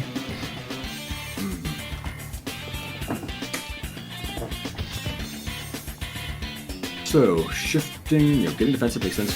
I guess that infantry got ambushed somewhere. Possibly. Walked too far ahead or something. Setting up a wall, gotta do something like that. So at this point, if you're a Suroth, I think what you need to do, and Suroth is doing the smart move here, I think other than the recon spam, Suroth's moves were generally pretty good. It's just, if you have all those recons, you can't fight. You can't win the fight even if your moves are good, you're too weak. So Suroth is making a lot of good moves, but it just doesn't matter if you're down so much, so many tanks. Neotank here, good choice, I think. Respectable. Very good choice, even. I think I was scared of a Neotank this whole game. Because I think I was like behind on income for a bit. But it's like once I capture these, then the Neotank comes. I don't remember. What a Suroth should do at this point is just like, Suroth is down about 25,000 as of the start of his turn. That's pretty bad. But if you're at, say, 200,000 apiece, being down 25,000 is not so bad. What he should be trying to do, and what he is trying to do, is just stall the game out for a while, build up, make his weakness become less significant proportion. So he's making the right strategic call here.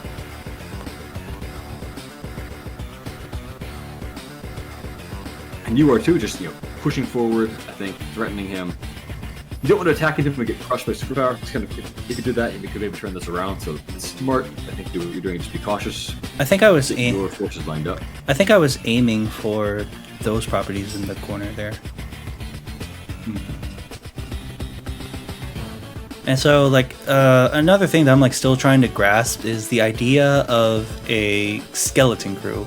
I have those 3, probably soon 2 infantry up there to delay any potential captures that if Astaroth does make a push towards the top. And I think Astaroth should be making a push for the top at this point. He's going to lose on the bottom. He's got to push for the top instead. Unfortunately, he's not doing that currently. I think you can have a skeleton crew that is too skeletal. You said you think I have a 2 skeletal crew?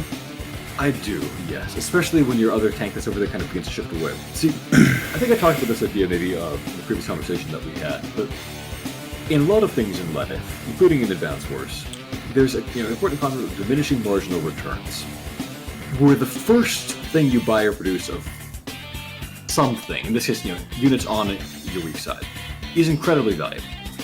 If you have nothing but infantry, building your first tank, or even like a recon there, especially if it's the first tank, your combat power increases by infinity%. You go from not going to fight anything to be able to defeat 1 recon effortlessly, to be able to defeat 1 tank probably. On the weak side, yes? Yeah, on your weak side, yeah. Just having 1 tank on the weak side is humongously powerful. It makes it so the opponent has to put a serious investment there to actually win. If you have 2 tanks on your weak side, now you've increased your combat power by basically doubling. And that's still pretty good. Maybe it's worth it, maybe it's not. It's a trade-off somewhere else. 3 tanks on the weak side, now you're going only by 50% more combat power. That's a lot less good. You can see this, diminishing return, essentially. So, having nothing at all on the weak side, just infantry, a lone recon can just wreck you at that point. That's not really good, because then the opponent doesn't have to invest to win. They can just like put a single recon there and they can still be fighting you competently elsewhere.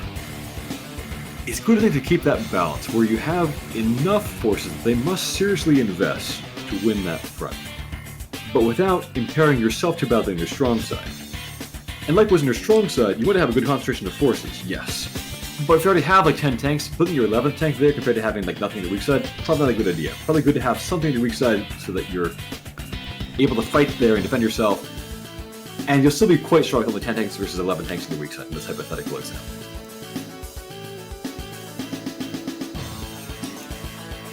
Alright, Neo Tank rolling in. Big scary. So I guess what I'm saying is just, there's a balance of strength. It's good to have a strong side, weak side, and concentrate forces, but you can overdo it. You don't want to overdo it and have nothing on your weak side. Sure thing. Alright, so pretty good moves, I think. I think he should be pushing to that top side rather than trying to defend the bottom, but he is trying to defend the bottom. I think I might have, maybe if I was him, pulled back into another inch essentially on that side, fortified things on the cities rather than the range of your artillery, and made it that much further away from your reinforcements. And then start shifting people over to the top, left fight there. I think I kill this infantry. Probably. It's a free hit. Now I'm doing weird things on the top. I think I wanted this infantry on the mountain here. Which is reasonable. The good thing about the city compared to the mountain is you do also have the ability to strike this city. So basically you're locking down one property and also defending another property, which is nice. But the mountain is some vision at least. I might argue it's not that much vision because the mountain's off in this corner versus being over here, in a more useful position. But it's a worthwhile consideration. I'm not saying it's a bad move. I'm just saying trade-offs. Trade-offs to consider.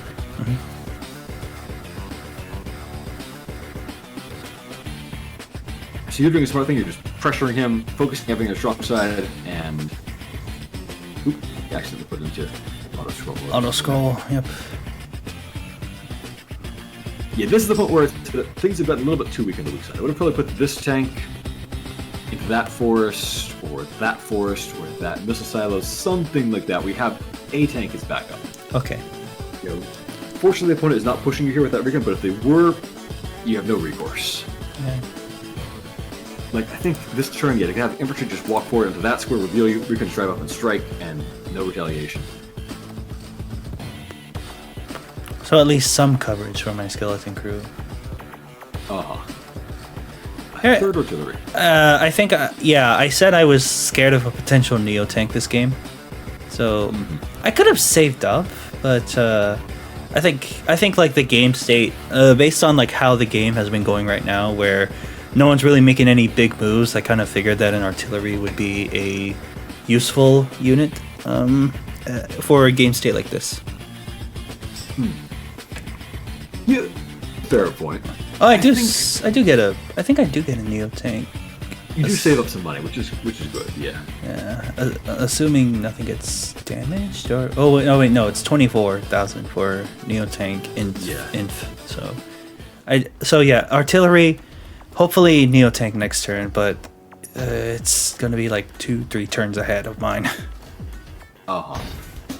Artillery, they're definitely diminishing marginal returns. The first artillery is often phenomenally useful. There's often like one great spot they can lock down. Second artillery, there are often a fewer good spots for them to go into. Third artillery, you will probably have a struggle finding a good place to put it, I would say. On some maps. Some maps they're wonderful, of course. And if you're great, of course, it's a whole other ballgame. But on this map, I might not have gone for that second artillery. I might have gone for another tank or something like that. Or enemy tank this turn or something. Oh, this is my 4th artillery. Oh my gosh, I hadn't even noticed that one. Yeah, this might be an excessive number of artillery. Okay, I'm scared of that Neo tank, Melth. I'm scared of it. It's the cheapest counter to a Neo tank. I'm like, how at the? Oh, hold on. I'm like, how at this point have I not seen a? How at this point have I not seen a Neo tank? I feel like a Neo tank would probably help out Astaroth a bit, but I wanted to go back a little bit because this next move is what made me commit to my next turn. Artillery. Yeah, that is, I think, a pretty bad move there. It gives me charge too. Yeah, exactly. It gives you a ton of charge. Like the biggest thing that Surf has now is he'd have an easy time getting to a superpower. Now he doesn't have that anymore. You can get your superpower trivially at this point. Yeah. And And now I know where it is. yes, exactly. Or almost know where it is. Almost, yes. If we will see. Like two possibilities. Yes. We can play with the F button on my turn. But let's see. Sounds good. Let's see what he does. Sending passes. some forces up. Oh, Oh, I disagree with that Neo Tank. I disagree with it too. Yeah, it doesn't cover anything anymore. And he like should know that. There's another recon. so much. Oh, wow! Recon and then starts moving the army. I think like Neotank can move forward, and there's like a lot of infantry, and these are great. These are great tiles. These are great defensive terrain for the Neotank to be here. What was it last turn?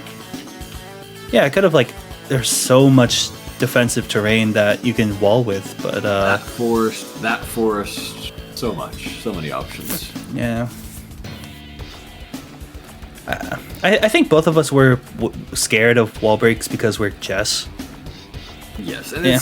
If we this were kind of situation, there's a lot of tension. I'm sure as you're Yeah. building out infantry walls, you don't look at what it has. Yeah, if we were Jake, half of these attacks wouldn't have been boosted because, like I said, there is like an abundance of non-plane terrain, which is why I think Jess has a decent win rate on this map because tanks are good, obviously, but on a map where there aren't a lot of planes to attack from, it's really hard for Jake to get anything going. I feel like Jake suffers tremendously on a map without planes. That's true. I do still hold there are a decent number of planes on this map in particular. Like it's a pretty darn yellow map when I look at it. But yeah, it is true in the abstract, yes, that if there are not many good planes or planes in important locations, Jake can definitely suffer for that. Yeah, like See, so what you can see. Yeah, so you know the artillery is not, here or there or there or there. It would be insanity for it to be out here, and so basically it's either in the city or more likely in the forest. you just went probably here, probably here, probably here. Insane to be over here. Yep. I don't know why that made me laugh. But I think I make a recon advancement to like completely reveal it to me. Yes, I think things could have been a little bit different this turn, but it was a fine set of moves overall. So you get that mountain, you get some vision, fine and good. Another free kill. Oh, okay, The last here we two turns go. of build-up were good for Asura. The Asura went from being catastrophically behind to being just somewhat behind, so this delay was good for Asura. Okay. So now there's only one possibility where that artillery is. Yep. So now you just need to reveal that force and you can wreck it. So here Turbo, it comes. turbo charge. Beautiful. Now, you must have been considering, I'm sure, like, superpower versus CO power and so forth, and what the opponent will do too. How did you make your decision? 'Cause this is definitely one of the pivotal moves of the game. How did I make my decision? Yeah, how did you make your decision about CO power versus superpower and so forth? I think I didn't, because there's like so much infantry. I didn't think that I would be able to. Oh, it's 3,000. I didn't think I'd be able to get my super without like sacrificing other units that you can use to attack with. So I think I saw that with a power I can get some wall breaks in, like start one-shotting infantry and then reveal the artillery and hit the artillery, and I can like consecutively use my power the next turn, assuming that I get that little bit of charge. And yeah, I could just like use powers in 2 adjacent turns. Mm-hmm. I think the power was enough. In my yeah, I think that's what I was thinking. The power was enough. I agree. I think it was a good choice. I think there are options for the superpower too, but this was a good choice. Yeah, yeah, like if they're just one-shotting the infantry. Mm-hmm. Not the copter, of Now, course. the danger, of course, is that you're exposed to possible counterattack superpower from the opponent. But luckily, they're not in position to do that. Like most of their units are just over off, on this side where they can't really support very well. So yeah, you double, great move there. Double purpose, kill that tank and simultaneously reveal that guy. So That's erect artillery.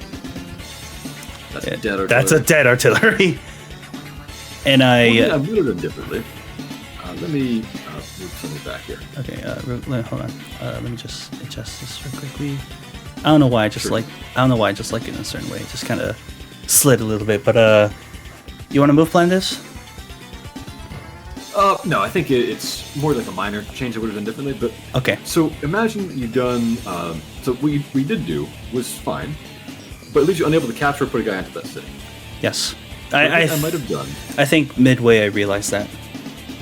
Yeah, maybe have like this tank, maybe strike that tank from that plane first, opening up that shot, and then have like something like the copter or whatever, clear that, then black boat would drop a guy onto that city, something like that. Oh, black boat dropping. Okay. Something to get a guy onto the city, basically. Ideally an infantry, but just getting something onto the city and blocking it with the black boat. Something like that. Yeah. And this is why. This is still, as I said, fine. And this is why Kindle is has a super high win rate on this map, because not really, but I think it just might be it. Like Kindle, like some players might not know to not expose themselves on properties when they make an attack like this, and then Kindle with her day-to-day just wrecks the unit behind next to the city. Mm-hmm. Yeah, which is, I think, even when you know it. What was that? It's not easy to play around it. Like, even when you know that, it's not easy to play around it. Like, you need to go in city sometimes. You need to go next to city sometimes. Like, just playing against Kindle is not easy. Mm-hmm. She's probably the best in Tier 3, even in the hands of good players versus good players. She's just a very, very strong CO on most maps. Personally, not my favorite CO, but I respect Kindle. She's definitely one of my favorites. I think she has an interesting and very tactical feeling CO power. Yeah. You know, I might have liked to see a capture of that property. I think I would have liked to see capture threats of a couple properties here.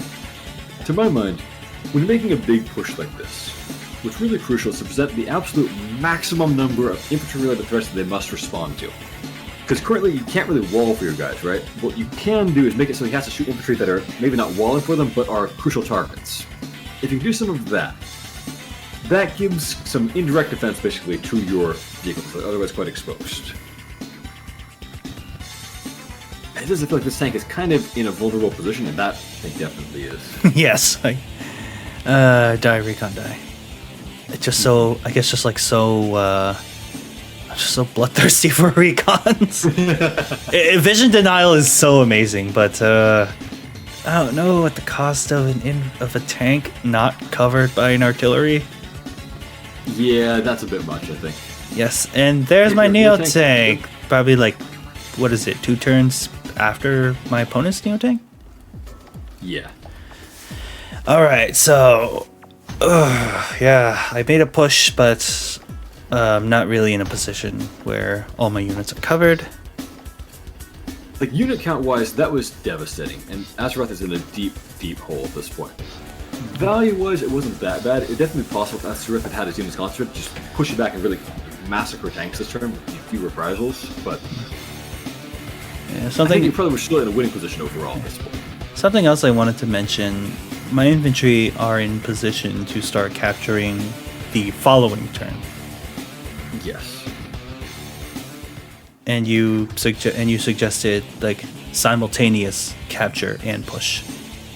That is ideal, yeah. If the opponent has, let's say you have, opponent has 5 units, right? Mm-hmm. If you present 5 threats one turn and 5 threats the next turn, they can possibly respond to all 10 of those threats.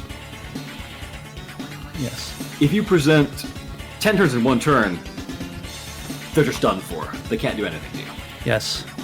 That's the extreme case, obviously, but like, just if you present too many threats at once, they have to spend vehicles on dumb things rather than on important targets, or they have to just let something slip and say, well, maybe it would have nice to attack that tank, but I can't do it, or it would have nice to stop that capture, but I can't do it. But if you give them too many turns to react at the same time, they can often block everything, at least potentially. Alright, so he is also conservative, doesn't use his superpower, just uses his CO part, decides it's good enough. But in my opinion, it's really not. A lot of things could have been breakthroughs, and they're just not breakthroughs. People left at 1 HP. I think, yeah, because of my power. I think Jess's powers are one of the most fun. I agree. Being They're very similar. being able to move and get a damage boost is that poor copter. Being able to move and get a damage boost is just so satisfying. It gives you so many options when you're making an attack.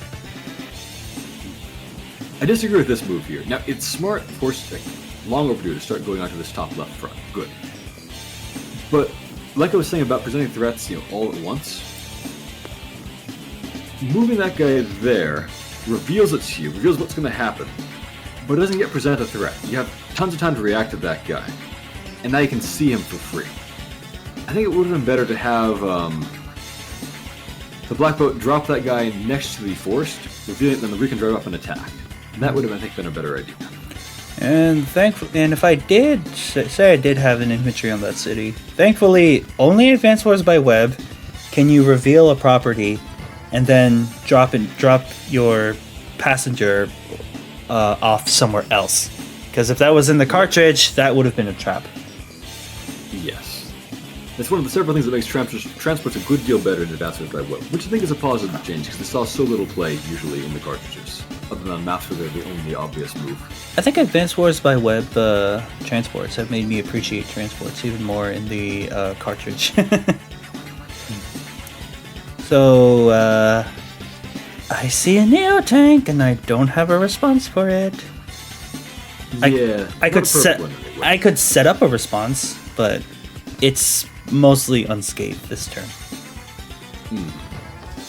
But, overall that went pretty well for us, but it wasn't the kind of devastating thing you could maybe have been afraid of. Like, if that had been a superpower with units in the right position, you could have lost, a lot of stuff. But as it is, it's okay. You can still keep fighting. You'll be alright. Yeah. And as you can see, real quickly, this infantry, which could capture this city, cannot do that at full HP. I could possibly get this one. This one is occupied by a tank. This one is occupied by a tank. So, yeah, my idea of capturing these cities the next turn did not go so well. And that's kind of what I was saying. You present threats kind of sequentially rather than all at once. The opponent can often block and counteract multiple of them. But, you don't always have the option. Infantry are slow. That's just a fact of life. You couldn't, capture all those properties last turn. That's just the way it was. Getting some nice little attacks there, getting some power build up too, I'm sure. I don't know if I like that attack, because that's a useful infantry there. They can threaten to capture things in 1 or 2 turns. Now he's at 9 HP. What do you suggest then? Probably would have had a vehicle finish that guy off. Okay. Like maybe the recon. It reveals a ton of stuff right now. It can maybe pull back and kill off that thing or something like that. A minor thing. Should I have healed my 2 HP anti-air, or could that have been a potential blocker? Let's see. You do have one other anti-air there. I have a copter. You do have a copter. So you're pretty well covered on that front. You're pretty weak on the airport side, which is not a good place to be weak, but that's the way it is. I think I would overall agree with start to repair it. Okay. It'll probably have a few turns behind the front lines there and get back into the action. That's okay. I'd maybe start shifting it, repair that city this turn, repair that city next turn. If you can clear this city, repair that city next turn. Just start kind of shifting it to where it could be more useful over toward his airport, basically. We'll get into some repairs. I've never seen, or I barely see situations where people would use injured units to wall. Like you saw what both of us did. We used infantry to protect our other units, but I rarely see injured units be used to protect other units. I think I do that decently often. One unit that is wonderful for that are copters, of course, because the thing about a copter is just everything in the game does 1 to 2 damage to it, except it just dies in one shot to anti-airs, of course. And so if the opponent doesn't have an anti-air handy or can't bring one over, the copter that's above 3 HP is an almost invincible wall, which is just very useful sometimes. Excuse me. A 2 HP anti-air could be a good wall. The trouble is just 2 HP could mean 20 HP or it could mean 11 HP.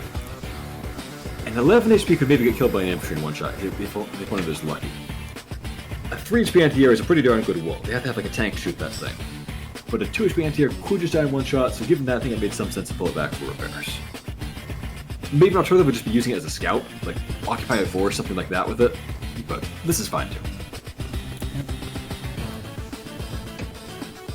Right in the capture, that's nice. Humiliation. The copter kills the anti-air. One of the most satisfying things to do. Will never live it down. That anti-air had, that anti-air had 2 HP, and a Jess copter of all things killed the anti-air. Yeah. just so many layers of satisfaction with that one attack. Okay, so I don't. Anti-air heaven. Its parents are so disappointed in it. So, no, I wasn't groaning by the anti-air, but yeah, that is, yeah. When you lose an anti-air to a copter, it's just like ironic, I guess. Okay, so I kind of groaned a little bit because my artillery are protecting nothing, or like they're not protecting all my units. Yeah, I think given that you have this super abundance of artillery, it might have made sense to be a little bit more aggressive with one of them and just cover that artillery with even more artillery or something like that. But on the plus side, I would say you're not exposing that many things to harm on it. Infantry might just die for free. It's not great, but there's a fairly high likelihood, and maybe you're playing this, maybe you weren't, I don't know. But next turn you can go 2, 4, 6, and with your power, which you'll probably have, 7, cover that tank. So only this one infantry is truly unprotected. Everyone else is covered by the Neo tank, and there's a good chance that this Neo tank will be exposed to you and get a good first strike. So maybe that's what you were thinking. Yeah, I think this like also played into why I used the power rather than like try to get a super. I saved some actions for myself, and I have the threat of getting 1+ move and getting more hits in. So I feel like you might want to talk about this. Yeah, I'm thinking about it anyway. I guess if I'm understanding what your thought here was, you could of course double strike this guy with that infantry and that infantry. Instead you did only a single strike, which is fine. And I guess that keeps this guy maybe in reserve, maybe in that forest covering that setting. Is that what you had in mind? Possibly, yes. Well, maybe not quite. Well, he's kind of exposed. Can you see it? No, he can't see it. No, he can't. That might have been why. But it's a good chance to be able to reveal it. Yes. So yeah, that's I just wanted to damage infantry, make their captures delayed. I think this one definitely would have moved that infantry on the mountain onto the city. You just need to be ready to defend that city next turn, and this one guy will not necessarily cut it. Okay. But that's fine. As it turns out, it will cut it because he can't wall for himself, but he should build a wall for himself. He just, as it turns out, can't.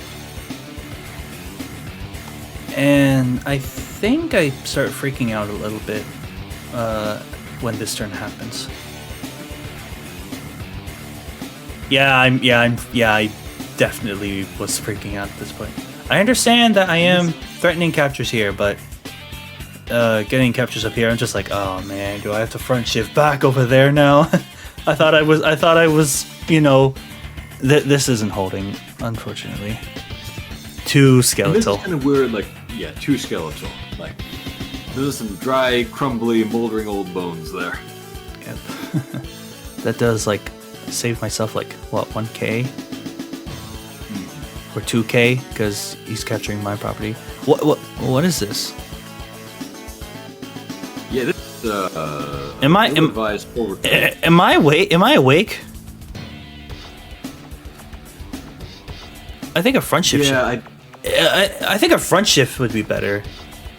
I agree. The game was already lost at this point, unless something really weird happened. But that was not a good move. I understand not attacking into this, but instead of retreating down, I'd at least, it's not a retreat. It's technically is, but a front shift up. Yeah, at this point, you can't win this anymore if you're him. So just stab over here instead, and just guarantee get these things and cut up your reinforcements so they can't get over here. They have a good amount of intel on the top side that I don't have much there. Yeah. So I would have loved to see a front shift to the top.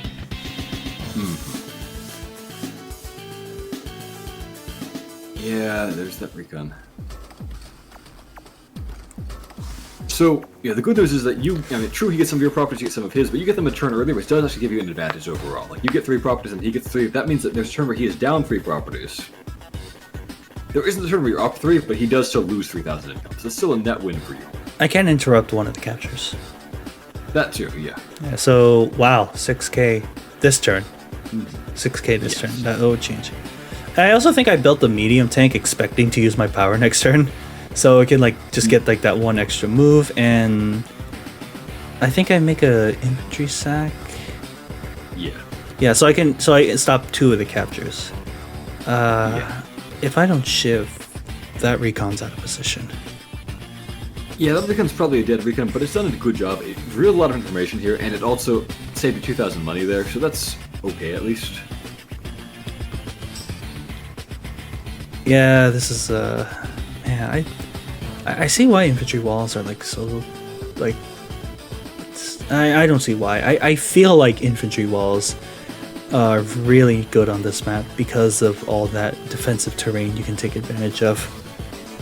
Yeah, superficially it's a wide open map, but in practice there are a lot of good choke points that can be formed, especially with the black bow. Yeah, yeah, especially in this middle, like this little spot here. There's like 4 planes, maybe 5 if you count these. Like 1, 2, 3, 4, 6 planes, and then 1 bridge, and then the rest are either 2 tile or 3 tile. Like I'm not gonna say this one because this one's here, but out of these 4 infantry, one of them's only on planes. But yeah, but unless they like just one shot this, one shot this, one shot this, then yeah, it could probably be a little detrimental. But just like being able to stand on a property and just say, come at me, and not be worried about dying is just so satisfying. And the fact that I have full coverage with my artillery this turn. Mwah, chef's kiss. Yes, that is a lot of artillery there. Now, of course, when you have a row of artillery like that, we have to be in fear of is them like killing them in a line, right? Use their CO power and just go kill an artillery, kill the next artillery. That's yes. definitely what happens. If they were all like one shot, and I built a rocket. Was this a? What was I thinking? I think I was like, I'm eventually going to use a power, so the movement bonus is going to be super nice. Or I think I like could cover a lot this turn. I could cover this comm tower, which is possibly under threat. I got the medium. It does give a safe way to cover the comm tower. That's true. Yeah, and I like when I use the power, that 1+ movement can make a difference. Well, the thing of this configuration, it can't, right? Because currently you go 1, 2, 3, 4, 5 plus 1 movement. Oh, that's 7. Oh, yeah, I see. Or like 1, 2, 3, 4, 5, 6, or like over here, and then. But yeah, you're right. But oftentimes you'd be right about that. But, it's good to build a slow moving unit before you use the movement boosting power. Yeah. Yeah, I think rockets are very seldom a good unit. I like the idea of them. They're a fun unit, they're a stylish unit, but they're not usually good. But this is a case where you might get some value out of it, because there are a good number of roads on your path, and you have a massive wall already. Now, with you as a player as like a gajillion artillery, I probably wouldn't build a rocket in your shoes, but if I was the opponent, I might consider it. If I was in a situation like this but did not have a bunch of artillery myself, because kind of like an empty tank was meant to be the obvious counter to a swarm of tanks, a rocket was meant to be the obvious counter to a swarm of artillery behind a wall, because it can just outrange them and just force them back. And it costs a similar ratio, basically. So I think that's what the game designers had in mind with that unit. It just doesn't do the job very well in practice. Yeah, I've had Stolly standard games where a rocket was built, and both of us had artillery. Rocket was built, and I was the one that had to push back because I had nothing for the rocket. They're definitely better on a lot of standard maps where there's more cover for them. Yeah. But here we have a gajillion guys in a wall. It'll be okay. Alright, he gets those properties, but as I said, he's delayed, so I'm losing that. I'm losing that one, clearly. Did he repair? What? He could have gotten the city. Yeah. Whoops. Whoops. That's a misplay. That is a misplay. And that's fun. That means I would have lost that 4 HP infantry for nothing. Yeah. And yeah, a bit of a misplay there. Yeah. And here's the problem when you're making it a wall, and it's exposed to two sides. The corners, yeah, are always the weak point. Yes. Does he commit to it though? Ooh. Oh, turbocharge. Yeah. This is gonna hurt. But not as badly as one would expect. You know, he kills that thing. He had to threaten the Neo Tank, so that makes sense. Sure. Kills that target, great, but he can't quite kill that target. Now, I think... Let's see. How far can this tank get? Yeah, okay. I think if this tank can guarantee kill ground in the planes, right? Tank versus planes infantry? Mm-hmm. I think he should have had maybe that one kill that thing. Infantry here walk up and probably kill the artillery. Tank drive up and probably kill that artillery. That would be probably the best move if he's going to do this. Just kill the artillery lineup. But he can't quite do it, and that move I think was the wrong choice. Let's go back a bit, if I may. Sure. Do you think there was a better use for this artillery if he's going to commit to a wall break push? Because later on, or like soon, you see 2 infantry right here that could have possibly contributed to something, but it is... They are just infantry, though. They can't guarantee that kill. That is true. But vehicle infantry could on do a city something. is a decent break. So, I'm not saying it's not maybe not the best option, but it's an okay option. And it opened up that possibility I was talking about. We could have now done, like, this tank swoops in and demolishes that infantry, and then, tank, infantry kill that artillery, and then another tank comes in, and then that would be a pretty devastating turn. Yeah, okay. Like, you'd still win, you're still in a great position, but it would be a better move. And interrupts the capture down there. I was certain I would get that city down there, but nope. Artillery could be in a better place. Could be in a better place. Got damage there. Yeah. And let's see, what do I respond with? I think I was like seeking blood for this Neo tank. I think I would say, like, when it came to like getting some good value from this engagement during these power turns, Asurath is doing, I might say, overall a bit better. Considering he's starting off from like a bad position, he's coming back okay. He's just down in too much of a hole as it to begin with to really dig himself out very well. Good tactics, just like the strategy was killing him. Just the strategy of having too many recons is making it so he's too vulnerable. I see.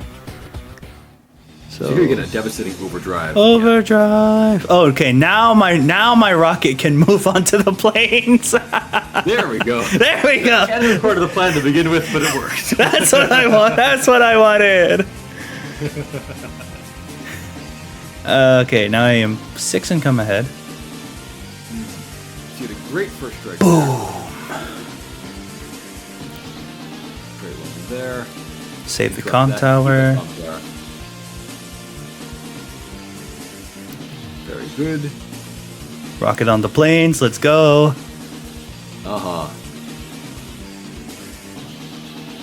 Yeah, one minor thing I would consider sometimes. There's always a small thing you want to consider when I play. That's right. Yeah, I am an equal opportunity critic here. I criticize things that sure does, things that you do, things that I do too. This is why. I also think it's best. This is why I have you here, Melth. So you often consider something?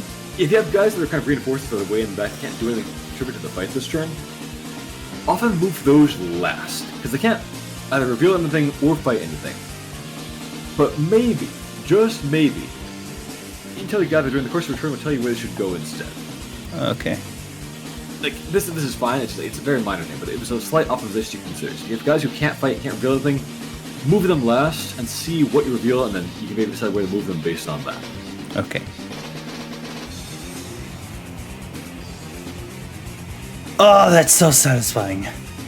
Epic, yeah. 3 HP Neo tank with 20 defense, but overcharged tank just eats through that. Yeah. Was that a roll? I mean, we don't know how much HP he was at exactly. It was listed 3, could have been 21, could have been 30. But... Which one are you talking about? Neo tank versus tank followed by tank. Sorry, Neo tank versus Neo tank followed by tank. Oh, this one. Okay. Yeah. I'll remind myself, the editor, to throw that on the screen. Sounds good. So, why am I doing this? I have no idea. They're fine moves. You can go to engagements with your infantry while still kind of simultaneously walling. Yep. Get a good value. Sure. This is all fine. Sure.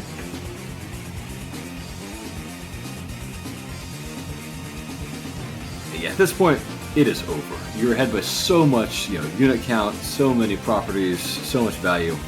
There's no hope of turning this around anymore. That death of that Neo tank was very satisfying. I think the Neo tank maybe was Astaroth's chance to hold on.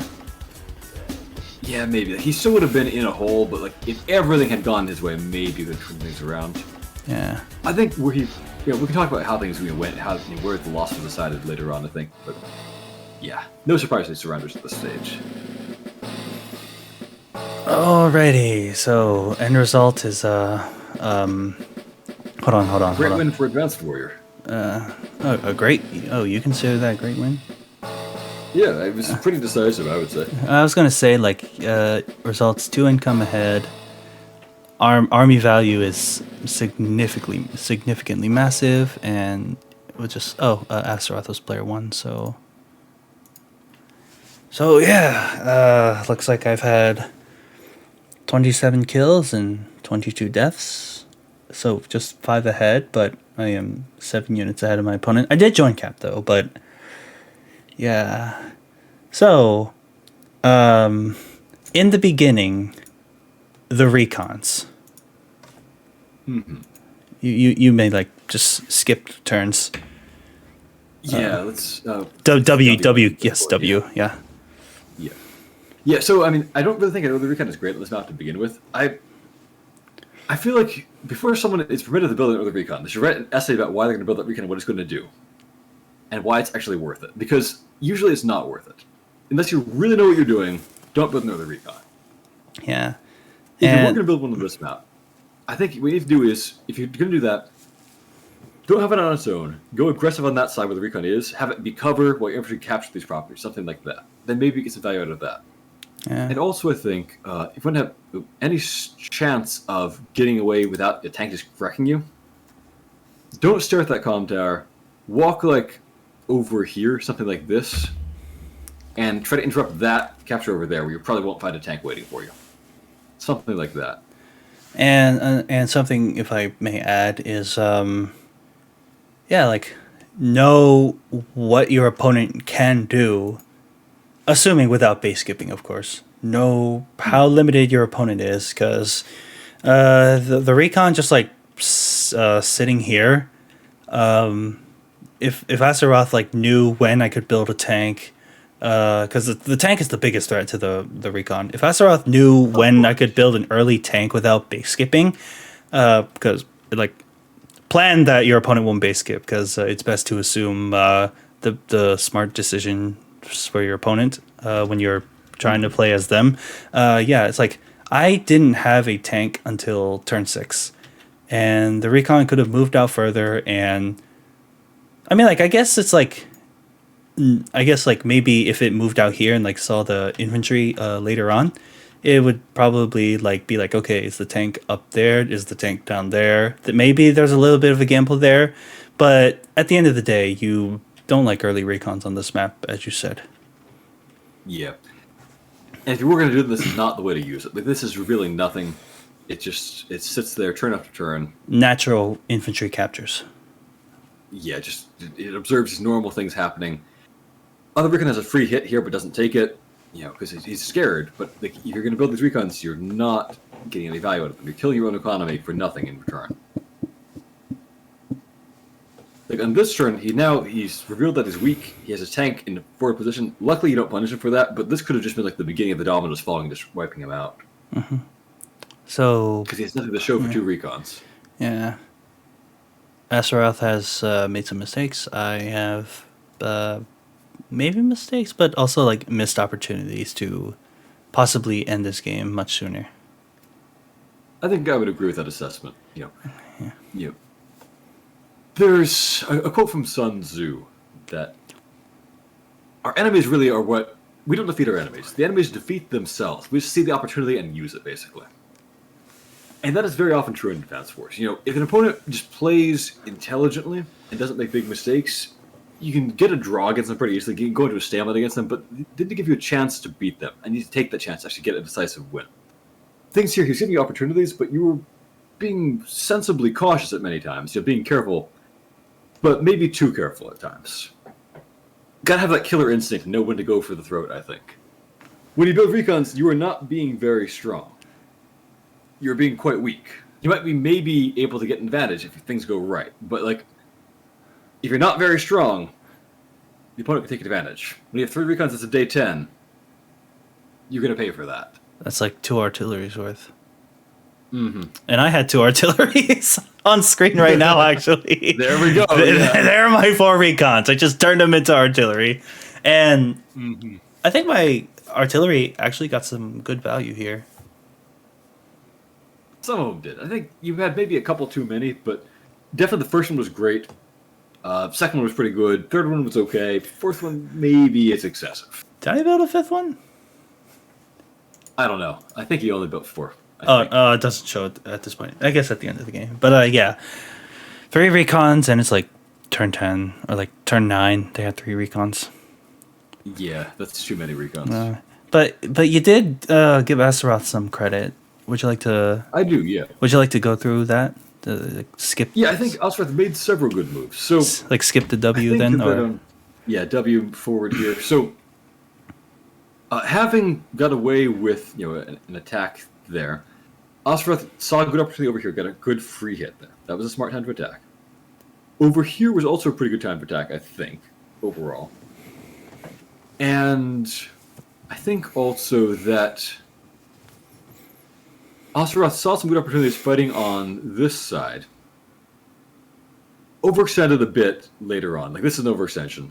Oh yeah, I problem? front shifted at that point. Yeah, you'd front shifted, and he wasn't ready for that. I got what I wanted, but then I front shifted. Which is smart. Definitely do that. He did the right thing there, though. He realized he's in a bad spot, so he pulled back and built up. If you're behind the opponent, you've got to pull the game into a stall. You've got to make it so your disadvantage is minimized proportionally. You're equal in income at this point.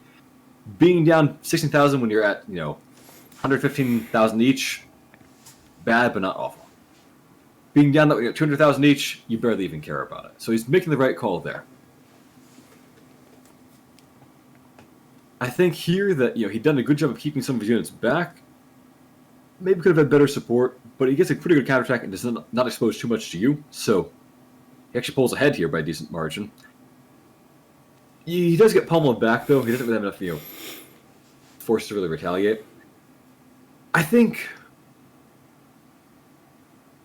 Astaroth's best moves were some of the maneuvers to attack over here, and some of the tactical engagements. A lot of good tactics.